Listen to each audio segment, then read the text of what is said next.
les probabilités conditionnelles. Donc on va voir ce qu'est des probabilités. Probabilités conditionnelles. Alors dans les probabilités conditionnelles, dans le titre conditionnel, il y a une condition par rapport, on va dire, aux événements. Donc on va d'abord voir en première partie la notation. Donc la notation des probas conditionnels, on va la noter de cette façon-là. P de A avec le petit b qui est en dessous des parenthèses. Donc ça se lit, c'est la proba de A, sachant que B a été réalisé.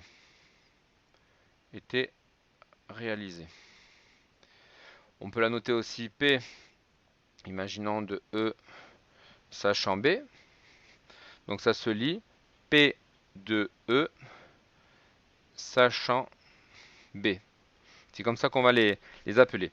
La formule à connaître, qu'on reverra souvent dans ce chapitre, c'est P de A, sachant B, est égal en fait à l'intersection des événements, donc P de A inter B, divisé par P de B. Donc tout le temps et systématiquement, le B qui est en dessous, on le retrouve ici même. Voilà, hop. Et hop. À partir de la formule, on peut en trouver une autre pour s'entraîner. Donc P de T sachant S sera égal à, on réfléchit un petit peu, on donne la réponse, et on corrige, P de T inter S sur P de S. Tout le temps, le S est en bas, d'accord? Le sachant est en bas. L'intersection, ça c'est l'inter, sur le P de S. Alors on va faire des phrases, les phrases dans les énoncés qui vont donc aboutir à des probabilités conditionnelles qu'il faut connaître. Donc ça sera souvent explicité sous la forme sachant. Donc là on va le voir, donc par exemple, il fait froid. Donc il fait froid aujourd'hui.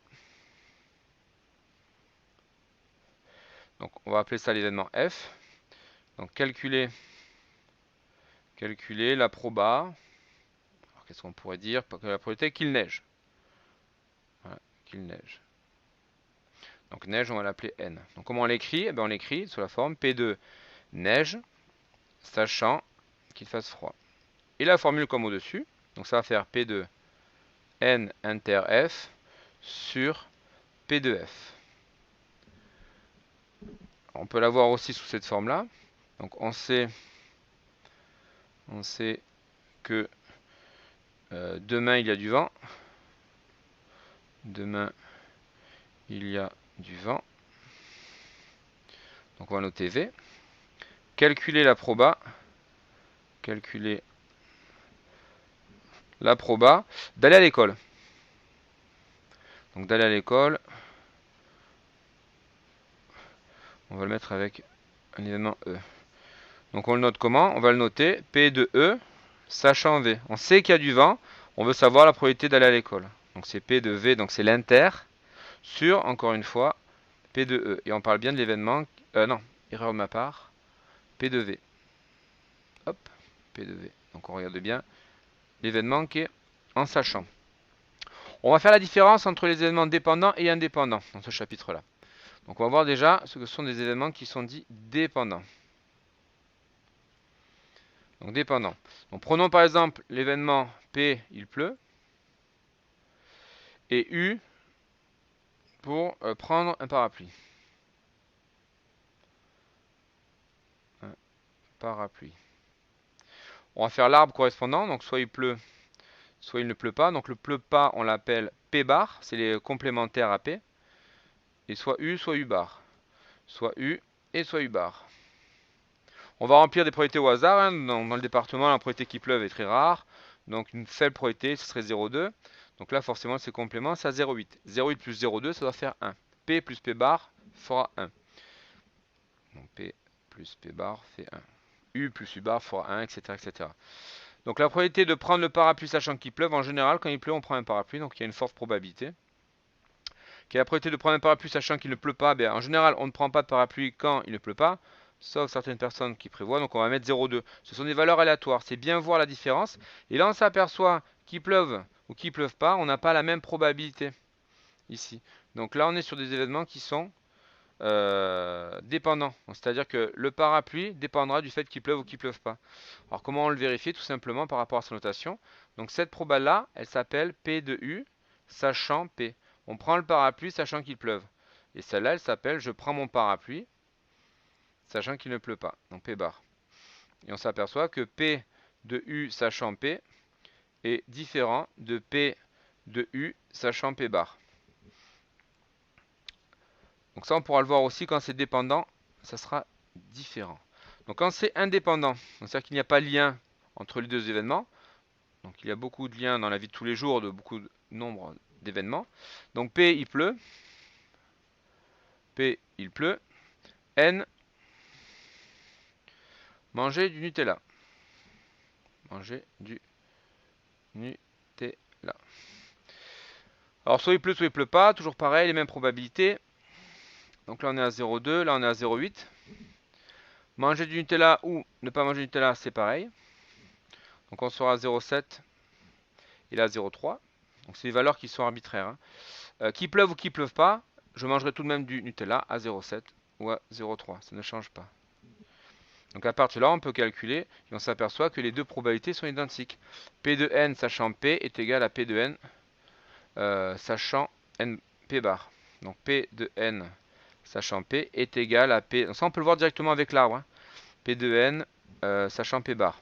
Alors, la méthode qu'il faudra utiliser lors des démonstrations quand c'est dépendant ou indépendant, quand les deux événements, c'est-à-dire que si A et B, on dit qu'ils sont indépendants, donc de suite, on pourra appliquer le fait que P de A inter B sera égal à P de A fois P de B.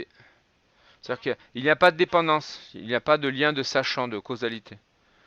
Donc ça, c'est la formule des événements indépendants. Il n'y en a qu'une seule, c'est celle-là.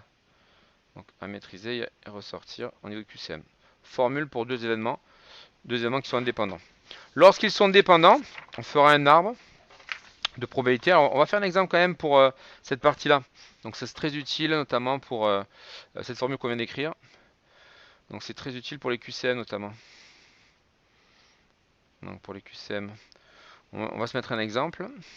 Alors par exemple, si A et B, donc si A et B sont indépendants, ça sera dit dans l'énoncé. Indépendants. On sait que, imaginons, on sait que P de A par exemple est égal à 0,2 et P de B est égal à 0,7. On peut vous demander de calculer P de A union B. Donc là on applique la formule de seconde. P de A union B c'est égal à, sachant que là ça serait A, ça serait B. On se rappelle, là c'est A inter B. L'union c'est tout ça. C'est l'ensemble, c'est A ou B. Donc A ou B, cette partie-là, c'est égal à P de A, donc tout le A, tout le B. Mais comme A et B se croisent, il faut enlever la partie commune, à savoir A inter B. Et du fait qu'ils soient indépendants à ce moment-là, P de A inter P de B est égal à P de A fois P de B. Juste parce qu'ils sont indépendants. Et ça a été signalé dans l'énoncé. Donc P de A fois P de B. Donc on remplace les valeurs, c'est terminé. Donc ça ferait 0,2 plus 0,7 moins 0,2 fois 0,7. Ce qui nous fera 0,9 moins 0,14. Alors pour un résultat final, on descend. Donc ça ferait 0,76 pour P de A union B. On va voir maintenant les arbres dépendants. Alors, lorsqu'ils sont dépendants, notamment les événements, donc si A et B sont dépendants, donc on va voir des arbres de la façon suivante. Donc A bar, toujours le complément. On va mettre le nom de chaque élément. B, B bar. B, B bar. Alors cette branche-là s'appelle P de A. Celle-ci, on y mettra la probabilité de A bar, sachant que P de A plus P de A bar, ça fera 1. On pourra faire le complément. Ici, on est sur les sachants, donc P de B sachant A. Ici même P de B bar sachant A. P de B sachant A bar. et P de B bar sachant A bar. En bout d'arbre, dans cette partie-là, ça sera les intersections. Donc on est sur les inters, c'est P de A inter B. Ici on est sur P de A inter B bar, P de A bar inter B, P de A bar inter B bar. Hop, donc ça sera nos inters. Donc on va les mettre entre crochets pour bien faire la différence après avec les totaux, ceux qui sont en bout de chaîne d'arbre. Alors, et si on prend celui-là, P de A inter B plus P de A bar inter B, donc ça ce sont les amis de Bruno à Arago, les amis de Bruno à pas Arago, ça fera les amis de Bruno, donc P de B. Donc P de A inter B plus P de A bar inter B, ça fait P de B. Le dernier, mais ça sera P de B bar, le complément, et rebelote. P de B plus P de B bar, ça doit faire 1. Donc on va mettre après les liens entre tout ça. Donc ça veut dire que si on fait l'arbre, P de A fois P de B sachant A, c'est égal à P de A inter B. Et P de A inter B plus P de A inter B, ça va nous faire P de B. Ah, là on ne le voit pas trop bien. On va le repasser. Voilà, c'est P de B. Donc ces propriétés-là, on va les noter. Donc c'est les règles de l'arbre. Règles de l'arbre. Donc la première qu'on a vue, c'était P de A plus P de A bar, c'est égal à 1. P de B sachant A plus P de B bar sachant A, ça fait aussi 1. Donc ça, c'est une loi commune. C'est la somme des deux branches valant 1. Le produit des branches fera la propriété des inters. Donc fois P de B sachant A. Et ça fera P de A inter B. Voilà. Et si on fait maintenant la somme des inters, ça fera la propriété totale. Donc P de A inter B plus P de A bar inter B, c'est égal à P de B. Donc ça, c'est le code couleur qu'on a mis, à savoir la partie jaune est ici, la partie violette est ici, voilà, et la partie bleue. Donc ça serait, on va dire, la somme des celle-là plus celle-là, ça fait 1, etc. Pour pas surcharger, on va dire, le dessin. Voilà, c'est pareil pour celle de la première variable. Les questions qu'on va vous demander systématiquement, ça sera de calculer P de A sachant B ou P de B sachant A. Alors s'il est dans l'arbre, on fait une lecture directe. S'il n'est pas dans l'arbre, on appliquera la formule et grâce à l'arbre, on pourra le calculer. À savoir, imaginons, calculons P de B sachant A. Donc là, il n'y a pas besoin, c'est une lecture directe dans l'arbre. Lecture directe.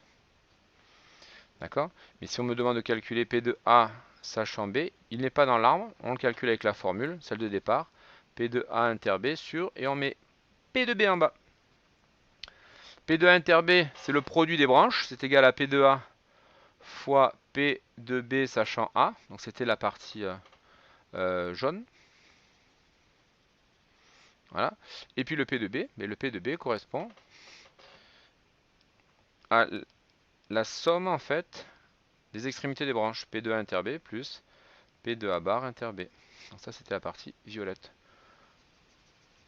Voilà. Donc grâce à l'arbre, on peut calculer ces probas. On les réinjecte à l'intérieur de la formule et on retrouvera comme ça la probabilité de A sachant B.